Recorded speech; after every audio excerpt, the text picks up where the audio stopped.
The assessment of the current situation is quite different when residents of flood-affected areas in Poland come to the fore. Do you know what will happen next? Will there be money for rebuilding? Nie mam pojęcia. No tak niby. I have no idea. On TV, they are promising that there will be help.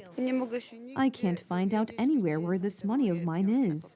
Flood victims from Stronie, Śląskie don't see the situation improving anytime soon. Nie ma ciepłej wody, nie ma światła, nie ma.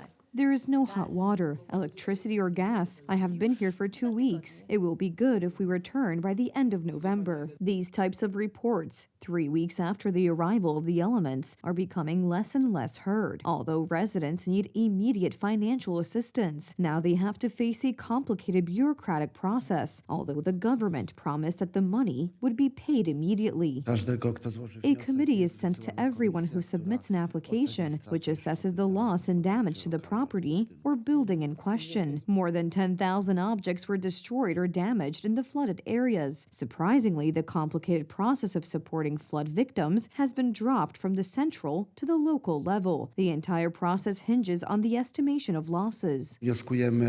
We want to increase the number of committees to make the process as fast as possible. We are applying to the governor for an additional 4 people from the construction industry who have building licenses to help out. This means that the fight against flooding continues at the local level, as it was 3 weeks ago. At that time, those in power failed in their duties to monitor the situation, issue appropriate warnings, and coordinate rescue efforts. The flood victims themselves have these observations.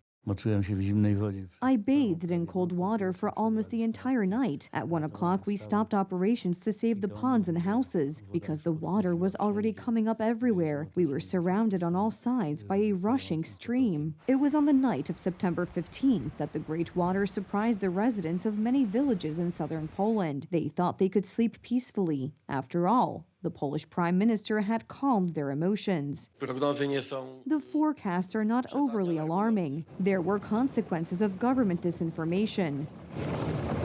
During the floods, those in power played a media game of diverting public opinion from the actual scale of events, even at the cost of more disinformation. There are such voices that perhaps the dam will not hold. They are not true. I mean, the dam should hold. The Polish Prime Minister was talking about the dam in Lądek-Zdrój. The dike right next to it broke, which led to the flooding of Stronie Śląskie.